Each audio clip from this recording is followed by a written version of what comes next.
Ring of Elysium, the game that could have been the best.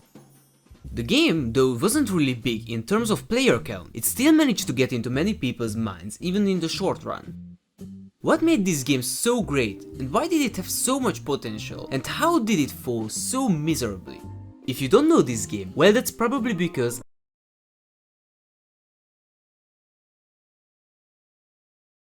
the game was at its peak in the November of 2018, when it reached around 60,000 players. At this time, Fortnite was popular, and also PUBG was still relevant, so it's no wonder that you missed this game. I will tell you a story about how to never make a game. So to start off, Ring of Elysium was a battle royale game, like basically everything else at that time, but it had some extremely unique features. One of these was the class system, which at the time wasn't a thing in any other games like this. Also, the classes were not the usual ones, because they didn't give you a great advantage over the others, but you could embrace a playstyle that fit you the best. At first, there were 3 classes, one of which was the glider, which gave you the highest mobility. But you needed the high ground to start it. Even though it gave you a great advantage, you were also visible and vulnerable to attacks. The next one was the snowboard pack, which allowed you to reach high speeds while staying mostly covered. However, it needed a high ground towards something. The last one was a climber pack, which allowed you to climb certain walls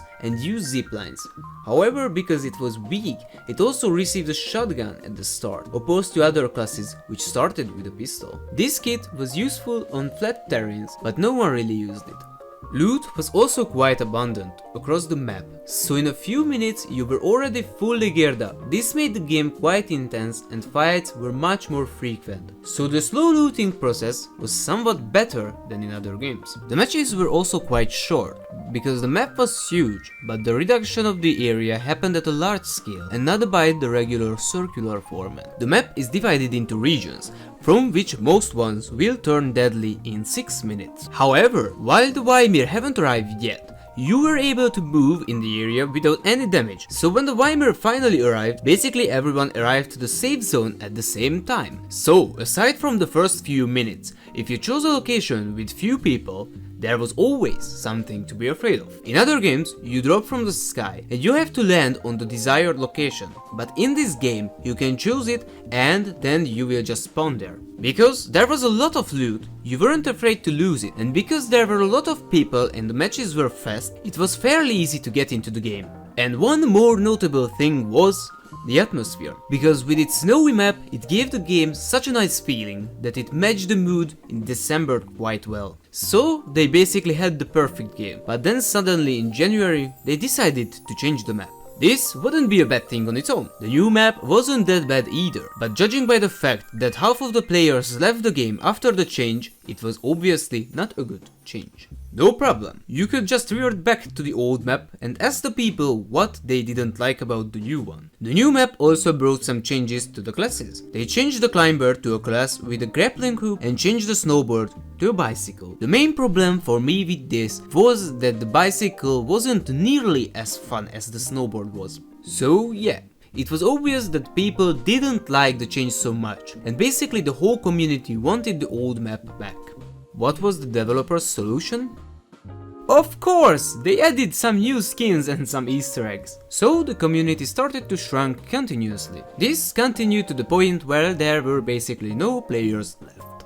Then there were updates, but the third map was so bad that I won't even talk about it. So in the December of 2020, they brought back the old map and the community started to grow again. Not that much, but it was still noticeable. But the game was now 2 years old. The optimization, which wasn't really a problem at the start, but now it's questionable that after 2 years, it's still there. Though I haven't experienced it much, because I haven't played, but cheaters became prominent in the game in 2019, and it's still a problem. So anyway, by 2020, the average player count was only 1,000. Then they finally brought back the old map, which the community asked for more than 2 years, but it was only playable at certain times because it was only an event. They brought it back as the main map, but by 2021 they made a community map vote where they asked which map should be the main map. This was a cool idea. I mean, they finally asked the community about what map do they want. But if the devs would have thought about it for at least a little, they could just make the maps optional. Anyway, the community vote was at least a step in the right direction, if they would have executed it in the right way. Because you could choose between a 1 vote option or a 10 vote option, but for both of them you needed in-game currency. So the community couldn't really vote for anything, but only the few who had paid for the game. So this is how on the 14th of January, Ring of Elysium changed its map to Europa Island, even after it was clear that Mount Dion was the one that brought even a few players back. The game is now officially dead, because after 2 years they weren't able to update almost anything in the game, just the maps, which got worse over time. And I'm not even going to go into details about the spyware accusations. It was clear that if the devs would have brought back Mount Dion, the players would eventually come back, but they decided to not update the game, only add skins and terrible new maps, and at last they decided to bring back the map which started the player count decline in the first place. This is how a great game with potential became a cash grab, feeding on a few players left in the game, and how the developers hit the final nail in the coffin by making the most idiotic moves possible. Now this is the perfect example of how you should never develop a game.